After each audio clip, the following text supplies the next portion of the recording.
Sala TUSP, o podcast do teatro da Universidade de São Paulo. Uma sala virtual onde a gente conta histórias da história do teatro.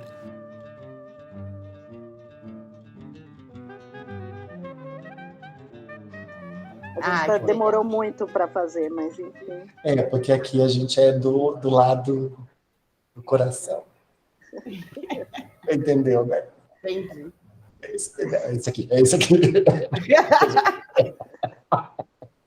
Não tem que nada para esse lado.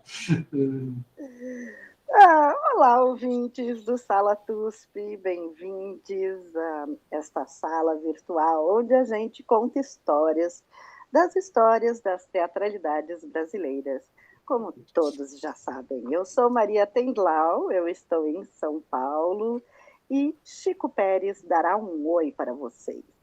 Olá, Maria, olá, ouvintes do Sala TUSP. Finalmente chegamos a um tema que estávamos precisando conversar. A gente já tinha programado isso para muito tempo, então estou muito feliz hoje, muito calorento também, porque Bauru 32 graus, ninguém pode bobear aqui, porque senão a gente cozinha no foguinho. Mas vamos cozinhar bem hoje, com tempero ótimo. E nós estamos conectados com um lugar quente por natureza e uma beleza.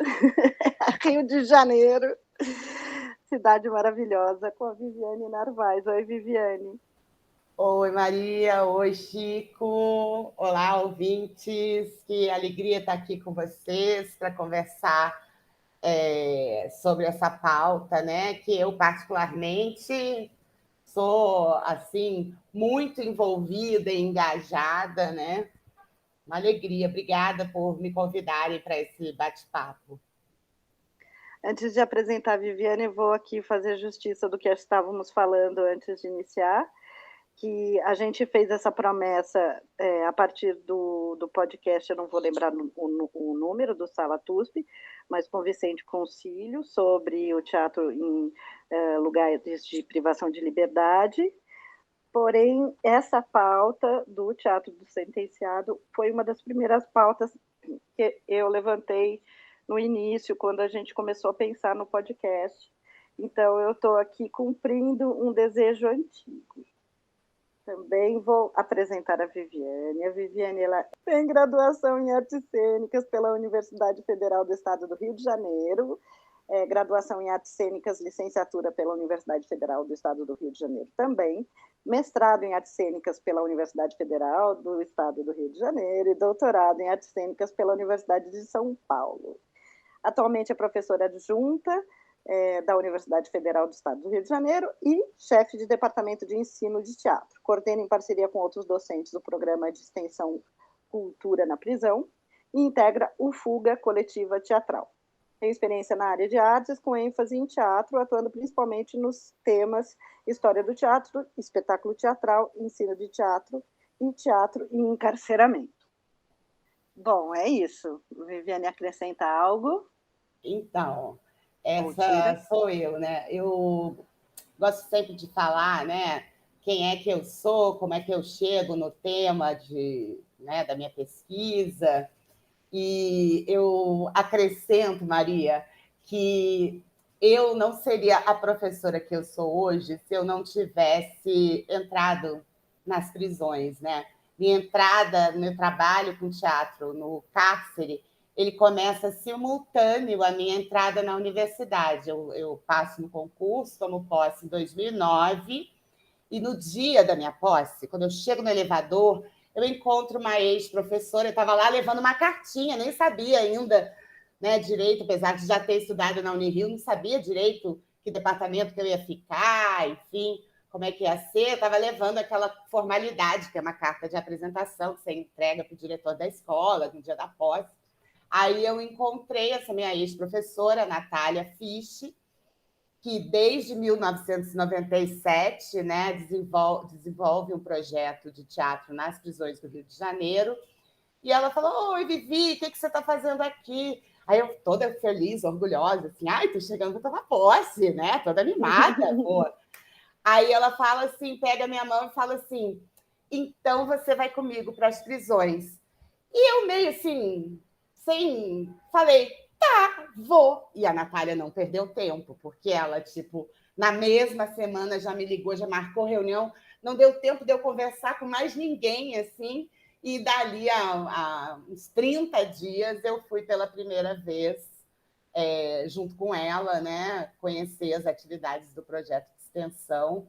Então, minha história como professora universitária se confunde com a história, né, com essa história de dar aulas de teatro nas prisões.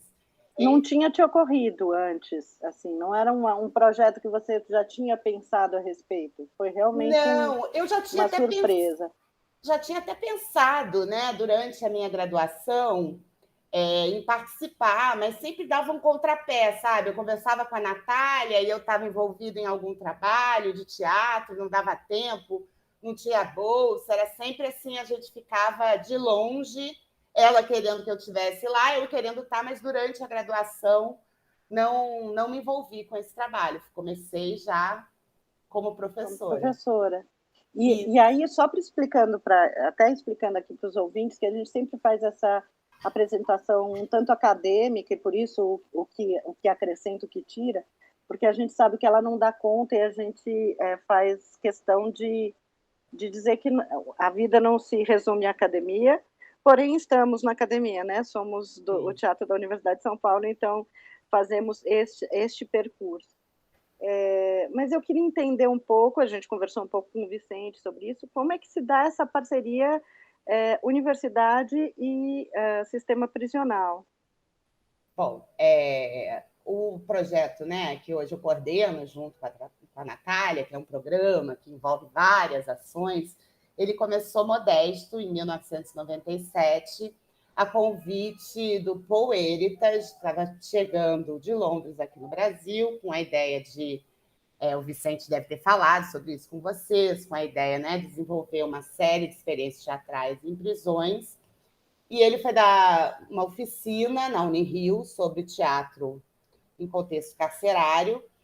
E aí o programa de pós-graduação chamou vários professores e a Natália Fisch e a Maria de Lourdes Neilo Rocha organizaram toda a oficina dentro do complexo prisional Frei Caneca, que ficava aqui mais para a área central da cidade, na penitenciária Lemos Brito.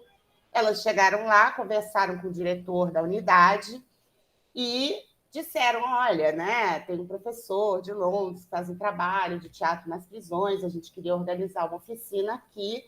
E o diretor da prisão falou para elas: tudo bem, vocês vêm, mas não vai ser só para esse dia, né? Depois vocês vão continuar vindo aqui. E elas falaram: tá, é isso, né? No diálogo da universidade com a sociedade, né, se constroem as trocas culturais, né? Você não pode ter aquela perspectiva de né, a universidade vai, aplica conhecimentos e vai embora, né? O conhecimento mesmo se constrói nas trocas estabelecidas com os diferentes grupos sociais. E elas, na hora, né, falaram sim. E aí o Paul Heritage veio, deu a oficina, elas continuaram trabalhando, foram se capacitar junto com o Centro de Teatro do Oprimido, né, porque a metodologia do Paul era basicamente teatro do oprimido, né? Então, elas foram fazer os cursos no CTO, e de lá para cá, de 1997, o projeto também foi mudando, foi indo para mais unidades, né? Mudando também, testando outras possibilidades de metodologia. E hoje a gente tem uma parceria institucional da Secretaria de Estado de Administração Penitenciária do Rio de Janeiro com a Unirio, né? E isso nos permite dar as atividades, né? A gente vai para as penitenciárias uma vez por semana. Evidente que agora, durante a crise sanitária, a gente não foi, né? Porque ainda hoje algumas unidades prisionais ainda estão em processo, né, de isolamento, não permitem visitas dos familiares. É importante falar disso, né? Porque durante a pandemia do coronavírus, né, se toda a nossa sociedade sofreu, adoeceu e perdemos aí cerca, né, de mais de 600 mil vidas, os dados sobre a Covid no sistema prisional não são tão fáceis de serem, né, divulgados e conhecidos, né? É brutal, né? É brutal, né? Se a gente já sabe quais são as condições, né, do cárcere na nossa sociedade, né? Imagina durante um processo de pandemia, afora todas as outras privações que decorreram daí, né? O fato das famílias não poderem visitar, não poderem levar as sacolas de alimentação, né? Tudo isso se soma aí para criar um cenário assim de muito luto e muita tristeza, né, no ambiente carcerário, sobremaneira, assim, né? E é uma parte da sociedade que a gente não olha, né, que sofre aí com processos de apagamento, de invisibilização, né? Nós fizemos um projeto de cartas durante esse período, né, enviando cartas. Se aqui, né, na universidade, nas nossas aulas, a tecnologia ajudou, nas unidades prisionais, a gente teve que retornar, né, para uma prática que quase que os nossos estudantes não conheciam mais, né, escrever cartas, né, no papel, enfim, mandar pelo correio. Então, mas enfim, olha, eu estou falando um monte do projeto já, Maria. Não, mas porque não dá para a gente não. É um assunto tão obscuro para a maioria de nós, assim, é tão silenciado que qualquer informação é meio a gente acho importante saber, entendeu? E é importante saber que, né, as condições que a gente vive. E eu quero pegar um gancho daí, porque na verdade o tema é sobre o teatro do sentenciado. Mas lendo um artigo seu, eu fiquei muito tocada por uma questão que é um teatro dos subalternizados, porque a gente sabe que a condição carcerária ela reflete uma condição de extrema diferença social e racismo e uma estrutura muito injusta socialmente. Então, assim, retomando a história do Abdias, o Abdias acaba indo para uma prisão sem saber, na verdade, que ele iria fazer isso, né? Que ele ia criar um grupo teatral. Conta um pouco isso e aí a gente desenvolve a partir daí. Tá. Então, vou contar um pouco sobre a prisão dele, né? Eu acho que as condições que o levaram. Os motivos pelos quais o Abdias foi encarcerado, ele mesmo explica numa obra dele, né, onde ele fala que ele estava voltando para o Brasil depois de um período de intensas viagens pela América do Sul, né? Ele tinha uma prática junto com um companheiro dele antes de sair para essa viagem da América Latina. O Abdias foi do Exército, né? E eles tinham feito uma espécie de pacto de que toda violência racial que eles sofressem, eles iam devolver com violência. Então, o que acontecia? Né? Eles iam devolver na mesma moeda. O que acontecia? Existe uma prática na cidade do Rio de Janeiro de vetar, né, a entrada de pessoas pretas pelas portas da frente dos estabelecimentos comerciais. Ele, um dia, com um amigo dele, estava saindo de uma festividade do Exército, todo fardado, todo bonitão, né, e foram entrar num clube aqui no Rio de Janeiro e, na porta do clube, foram barrados. E aí eles não deixaram barato, né? Saíram quebrando tudo mesmo, né, para forçar a entrada. Só que esse clube ele ficava num prédio de apartamentos e no meio dessa confusão de bate-boca com o porteiro e confusão na entrada do bar, desceu uma pessoa, um morador do prédio, e entrou na confusão. E eles quebraram tudo mesmo, né? Vamos dizer que era ação direta, né? Porque é disso que se trata. O Abdias, mesmo jovem, não era despolitizado, né? Já estava ali acumulando toda uma trajetória política, né, e de militância. Só para localizar, isso era na época da ditadura getulista, era isso? Isso, Estado Novo, Estado exatamente. Novo. Estado Novo. Acontece que eles quebraram tudo ali, bateram no porteiro, bateram nesse cara que desceu, e esse cara era um delegado do DOPS. E aí deu ruim, né? Porque o Abdias, né, como ele era do Exército, o normal era ele ser processado, né, no Exército, foi desligado do Exército, né, então teve um processo judicial ali pela Polícia do Exército. Ele foi convidado a sair, ele não chegou a ser desligado, ele foi disse não, agora já chega, né? Então a sua punição vai ser que chega dessa carreira para você. Mas como o envolvido no caso era um delegado do DEOPS, né? Esse processo correu também na Justiça Comum, o que é bem fora dos nossos, né, do nosso padrão jurídico, assim, né? Normalmente, né, as polícias todas têm os seus tribunais especiais, né? Inclusive o Exército. E aí esse processo correu também civilmente.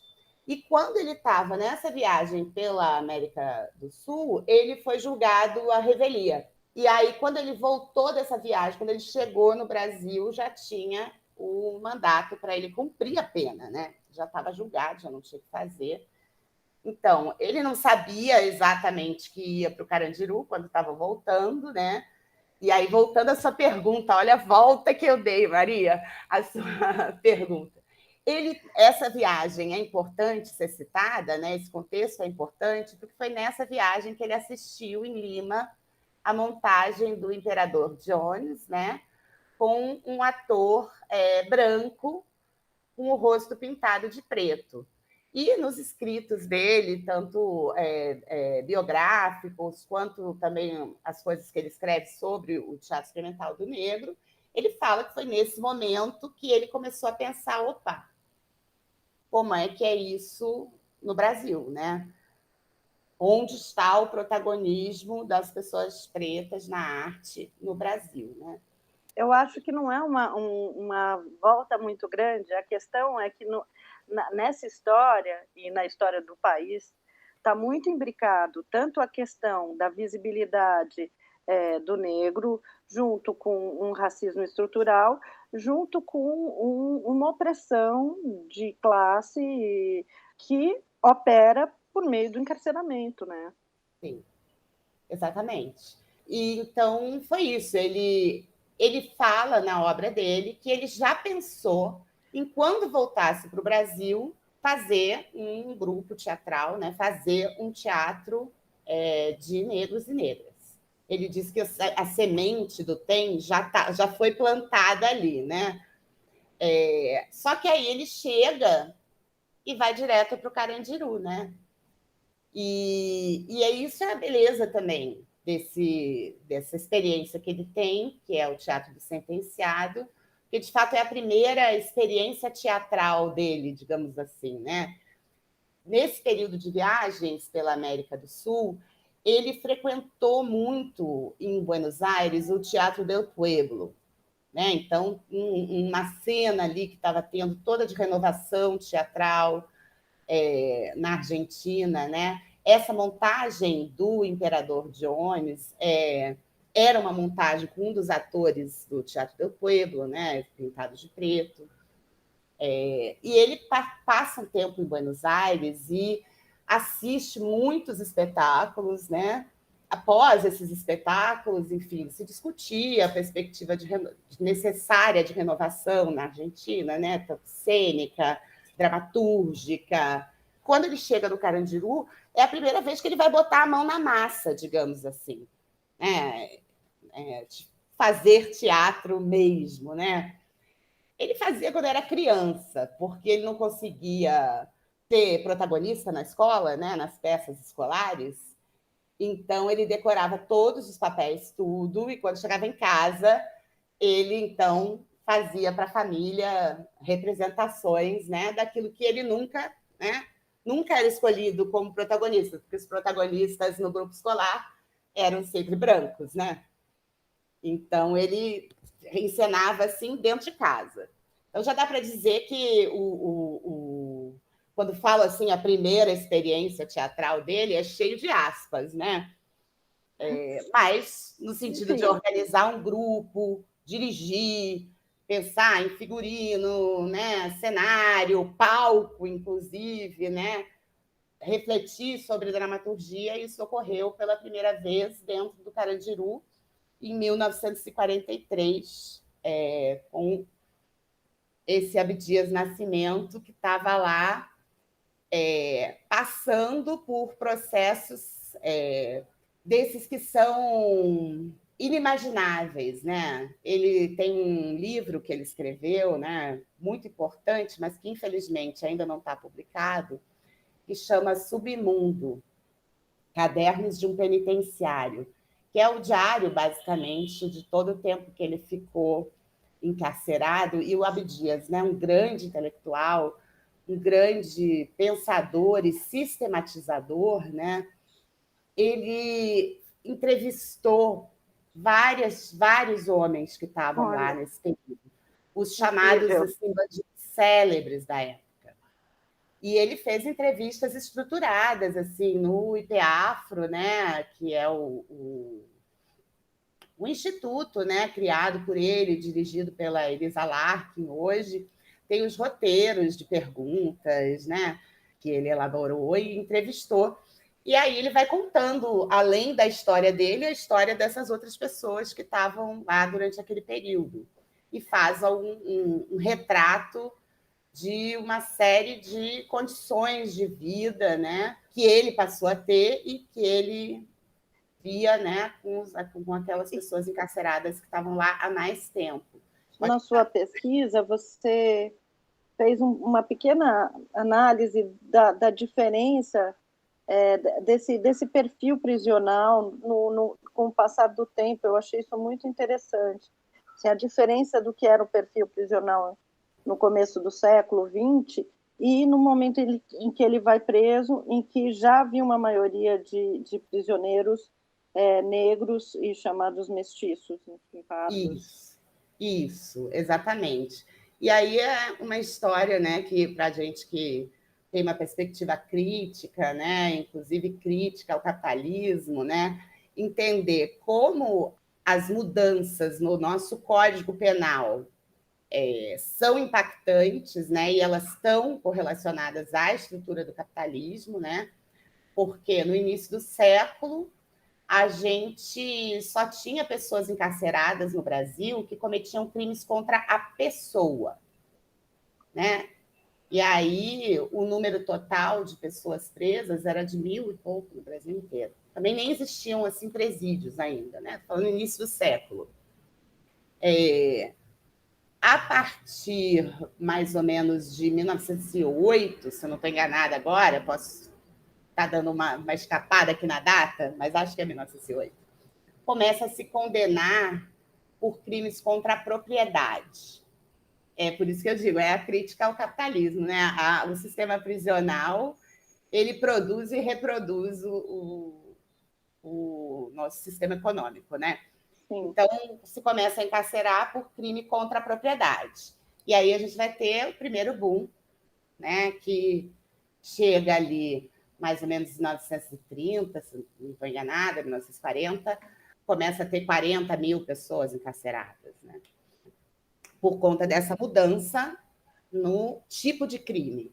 Depois tem uma nova mudança, né, que vai passar a acontecer principalmente a partir dos anos 60 e 70, que é passar a ter condenações por crime de tráfico, né, de drogas. Sim.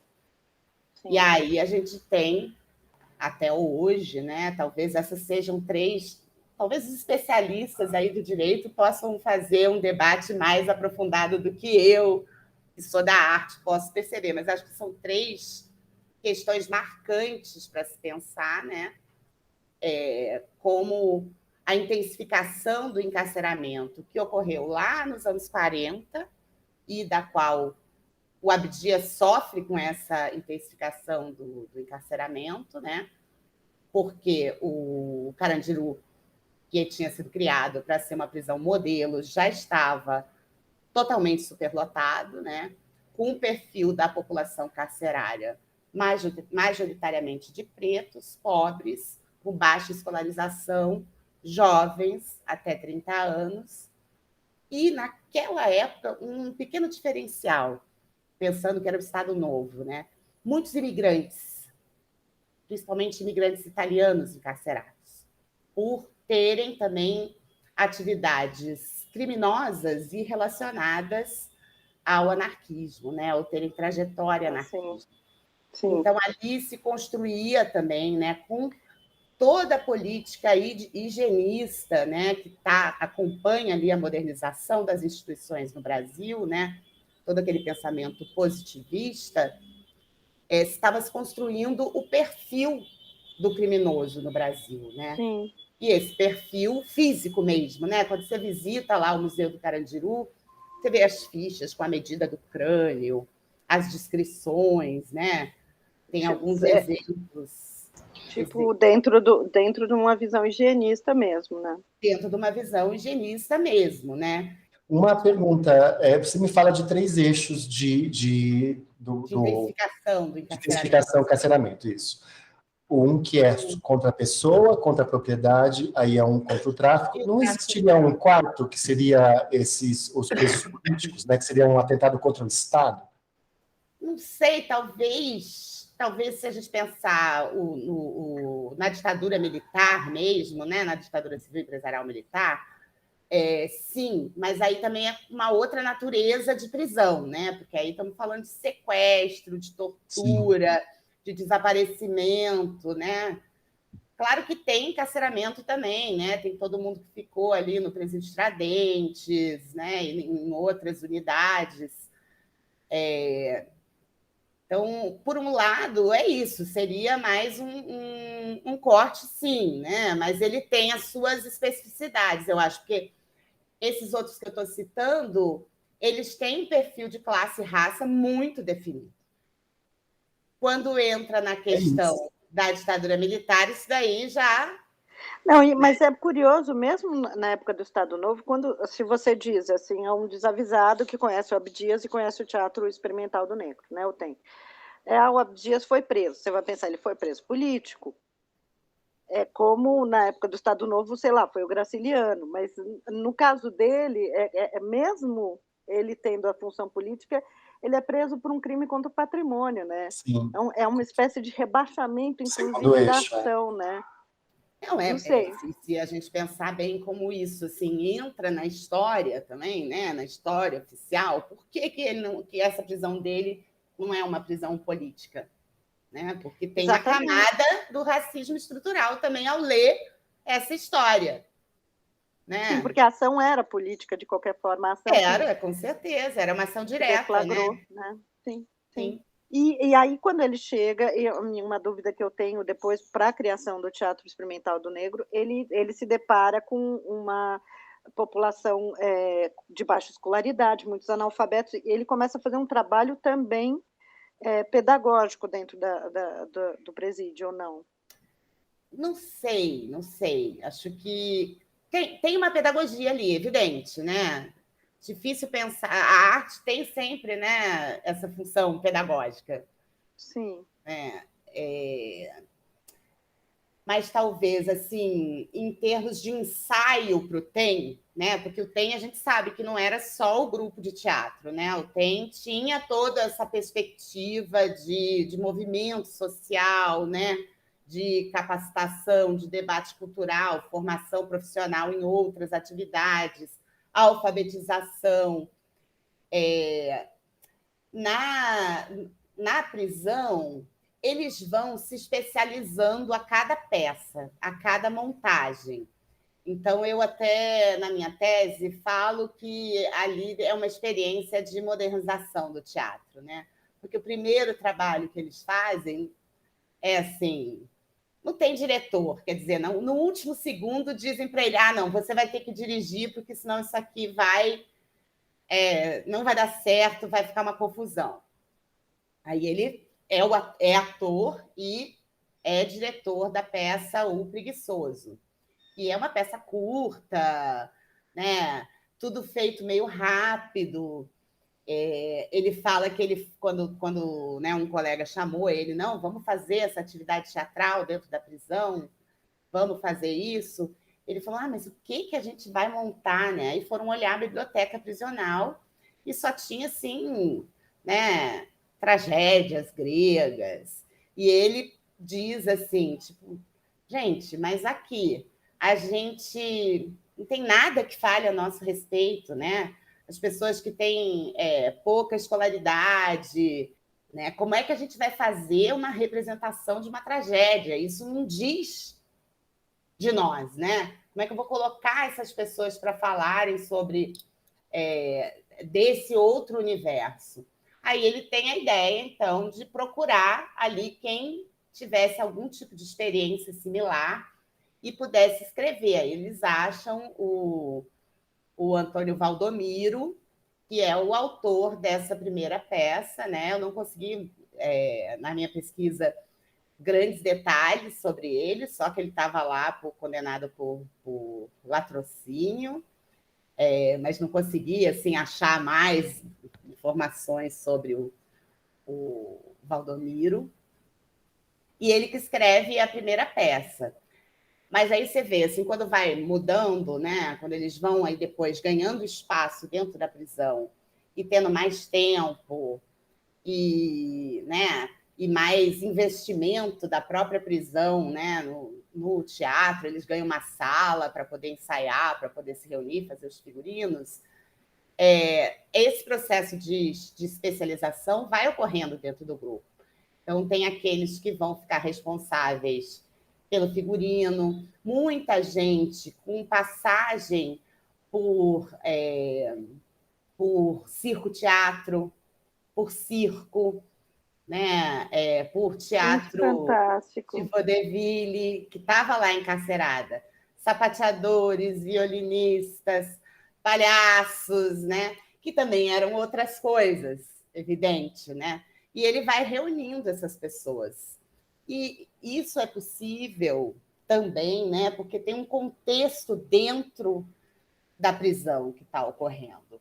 A prisão tem um novo diretor, e esse diretor é um pastor protestante, que tem, né, que chega ali com um projeto, ele chega ali para fazer a modernização do Carandiru.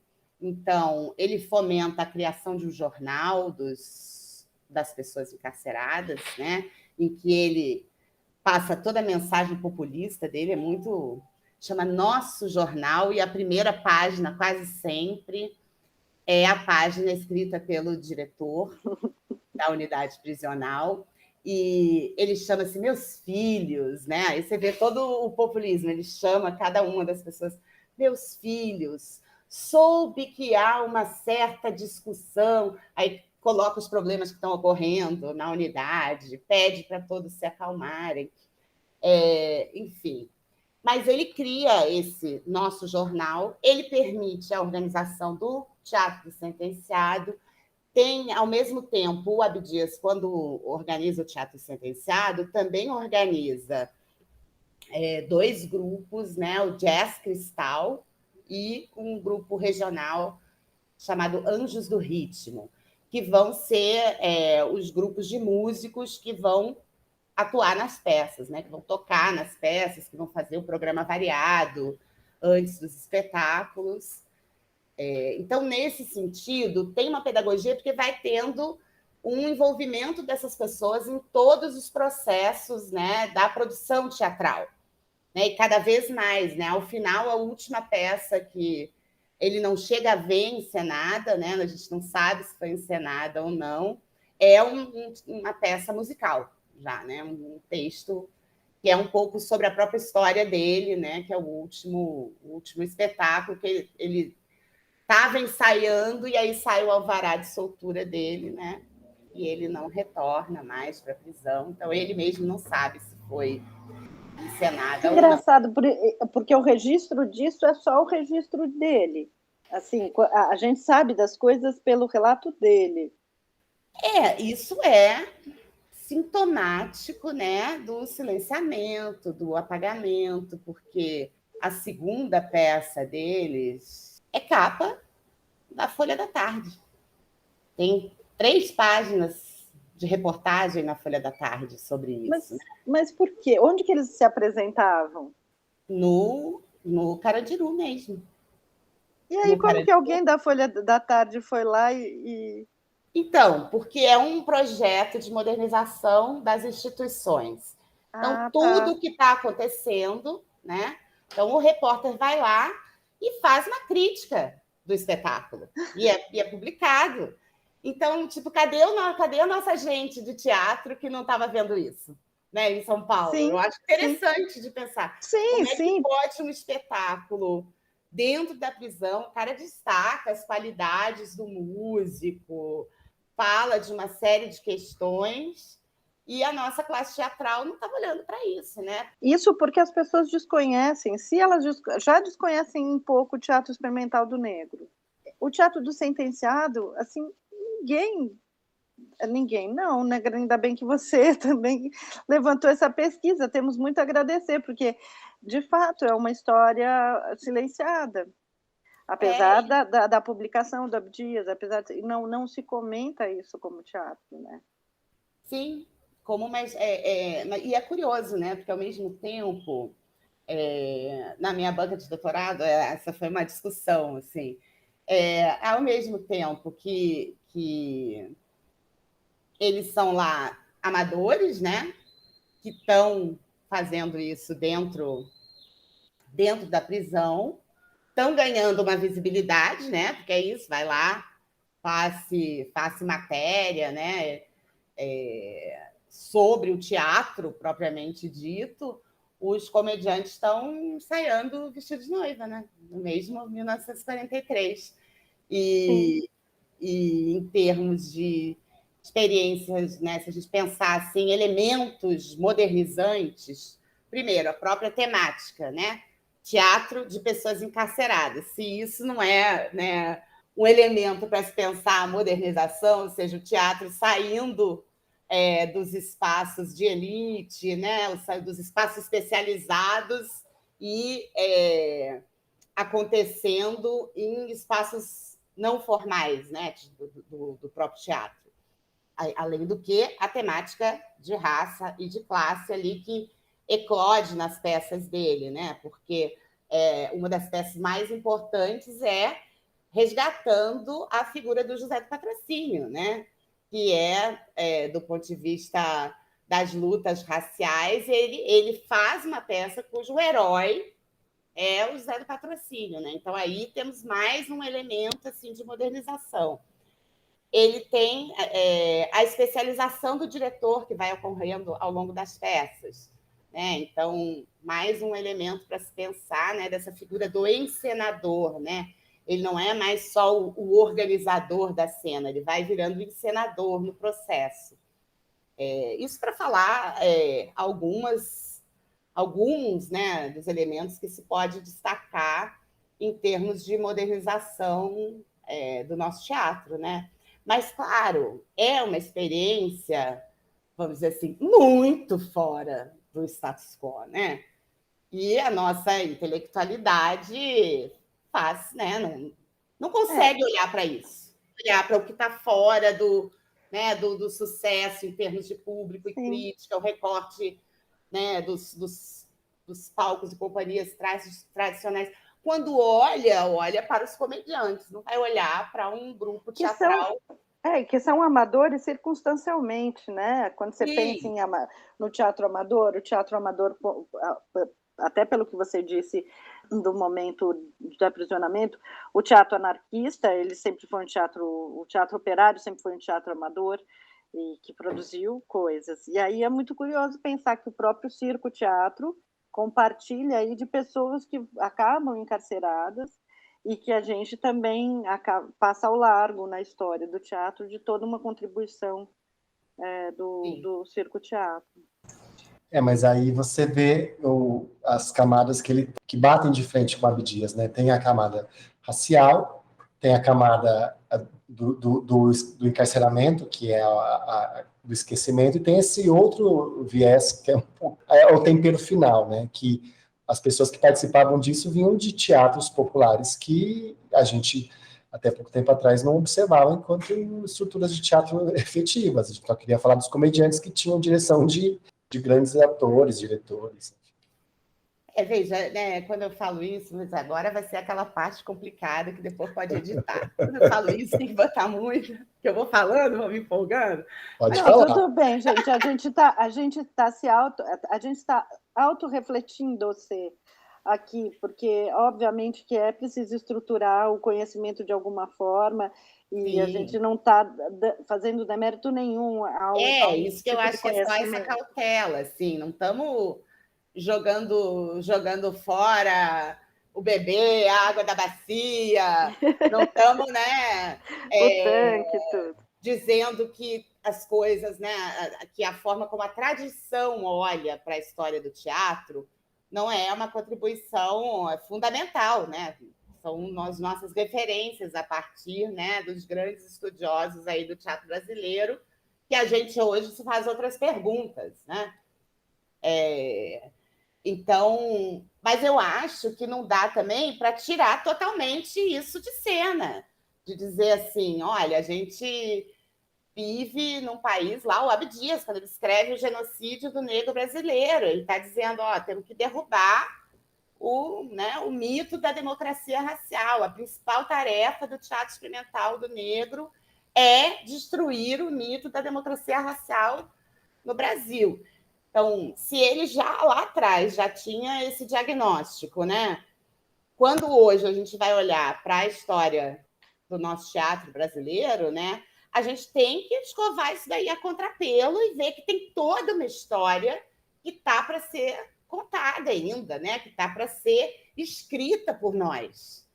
E nesse sentido, eu acho que o teatro do sentenciado, como você falou lá no início, Maria, é isso, é uma expressão das classes subalternizadas, das classes populares, né? E a gente precisa contar essa história, porque isso também faz a história do nosso teatro, né? Não pode ser só a história do teatro, né? Hegemônico ou da cultura dominante, enfim, né? Eu acho que é isso. É um pouco pensar. Sim, na verdade, é abrir um pouco espaço para uma... Como é que é aquela palavra que você adora, Chico? Uma pleiade, é isso? Pletora. Uma pletora de experiências que a gente, a cada programa que a gente faz, a gente fala, que bom, eu estou aprendendo que existe isso, que bom, lá, não, sei lá, em que lugar do país existe aquilo.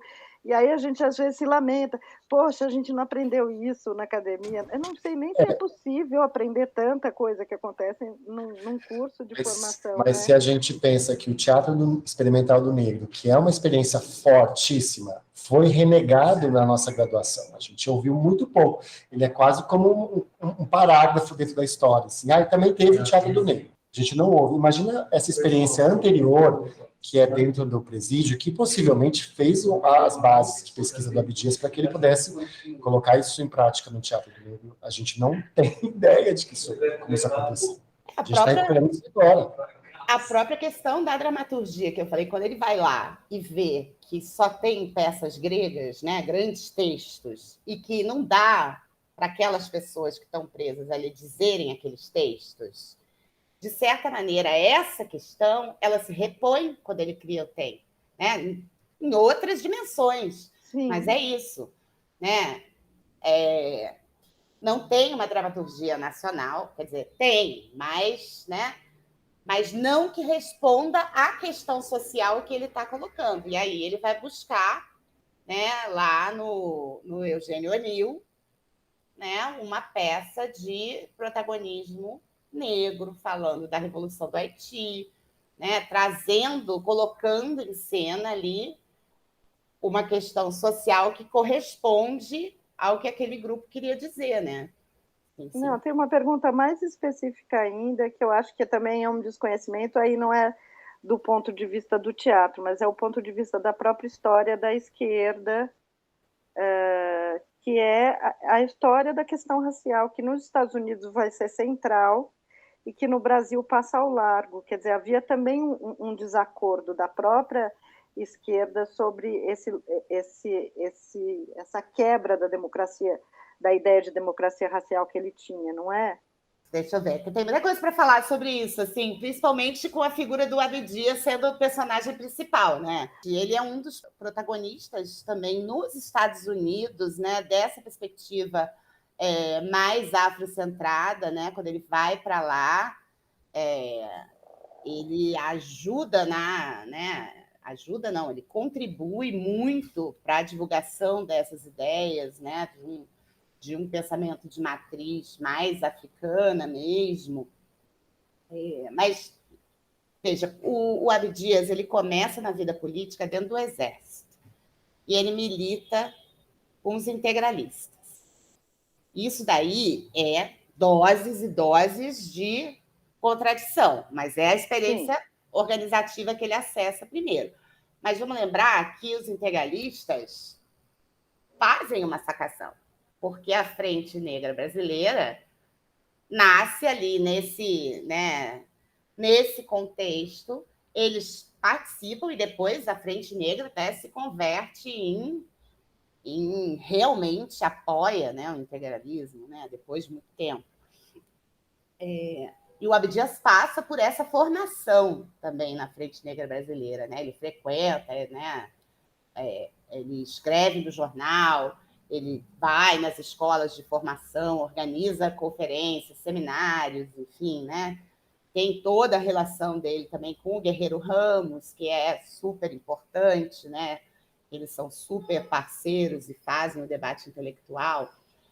E tem o seguinte, né? O PCB ali, quando surge, né? Depois do acho que é segundo Comintern, né? Que o Partido Comunista fala aí que tem que ter autonomia dos povos, né? E discute a questão do negro nas Américas, né? O PCB brasileiro demora para enfrentar essa questão. E quando existe o debate ali da lei de cotas, o PCB vota contra. E o Abdias nunca perdoou isso. Né? Nunca perdoou. E acho que a isso se deve grande parte da distância que ele toma desse setor da esquerda brasileira. Assim, né? Eu acho que se deve muito a essa diferença de visão. Né? Diferença mesmo.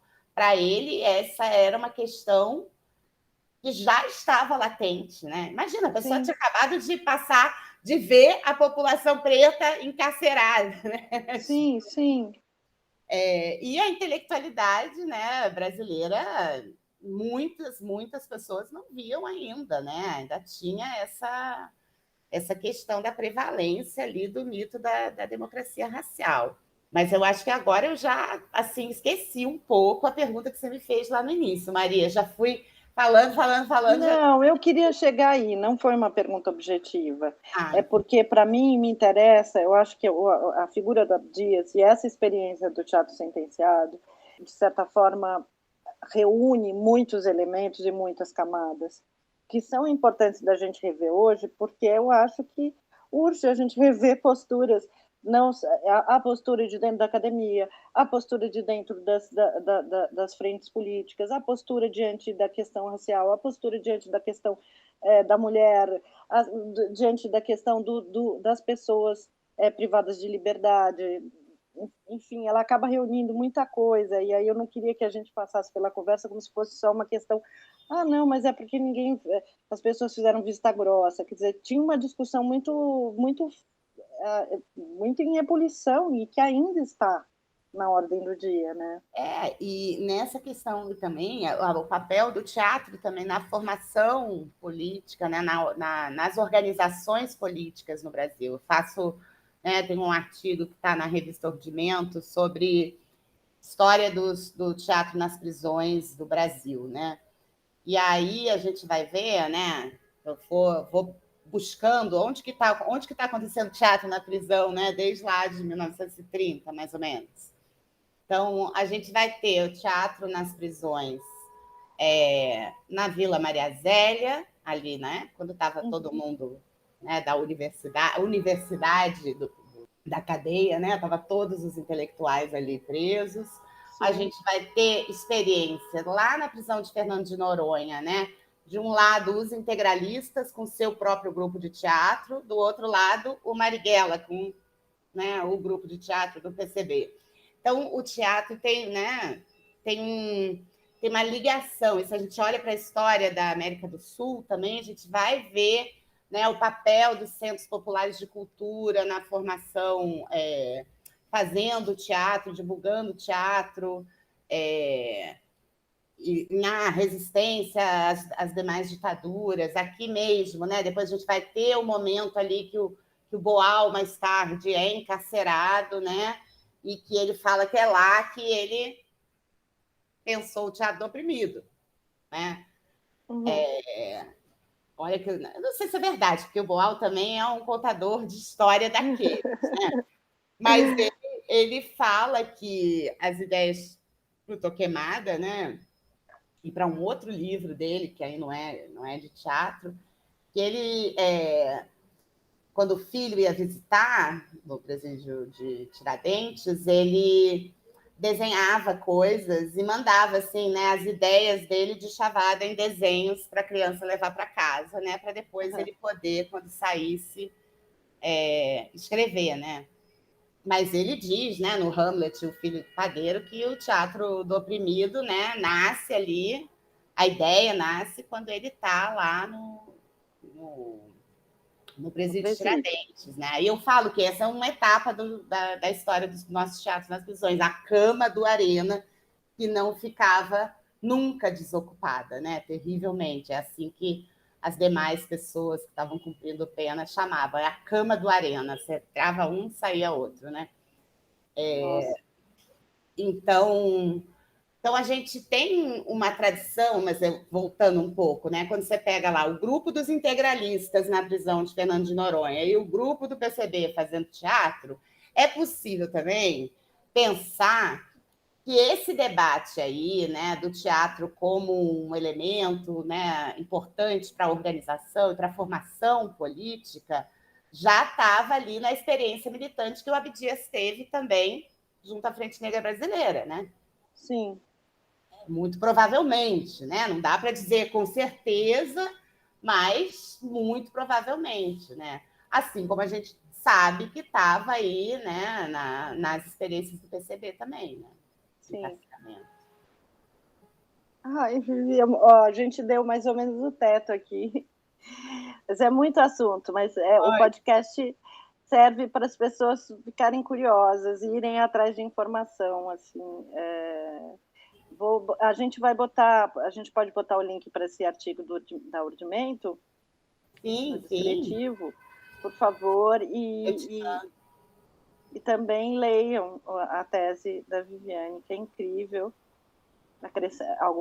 Algo a acrescentar, caros colegas? Eu, pelo menos, olho o Abdias como um entroncamento de muitos temas que a gente levantou aqui nos podcasts que a gente faz.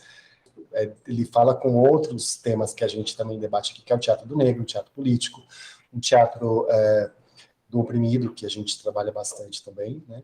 Então, não é um tema fácil, mas ele justamente é um entroncamento de vários temas que a gente trabalhou. E esse podcast em específico, ele é quase um concretamento dessas diversas linhas que a gente vem trabalhando. Então, possivelmente, quem acompanha os podcasts não cronologicamente, mas por temas, vai cair aqui de algum jeito ou de outro. E daqui vai partir para outras situações também. Então, é um tema bem complexo que a gente... E eu gostei muito como você explicou essa situação e analisou ela também de uma forma crítica que é difícil a gente analisar assim, né? Geralmente, quando alguém vai contar alguma história de algo que pesquisou, ela vai fazer um apanhado histórico, quase biográfico da pessoa. No seu caso, essa leitura crítica e política, ela é mais do que bem-vinda para que a gente entenda aonde ele está, né? Mais do que quem é, aonde ele está e o que acontece em sua volta. É importante isso aí. Ai, que legal, gente. Olha, muito obrigada por me convidarem, por a gente bater esse papo. Muito bom falar com vocês. E fiquei muito feliz, assim, adorei nossa conversa também. Espero que os ouvintes também tenham gostado e parabéns pelo podcast. Estou animada agora. Eu não conhecia o podcast, agora eu já vou ouvir todos os anteriores. Viviane, é o número 51 esse. Ai, tá. Todos não, mas eu vou selecionar alguns anteriores para ouvir. Sim, mas tem coisas maravilhosas. É uma alegria a gente estar junto aqui. Só tenho a agradecer. Obrigada, Viviane. Obrigada.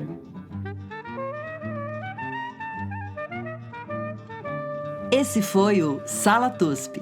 Sala TUSP, o podcast do Teatro da Universidade de São Paulo.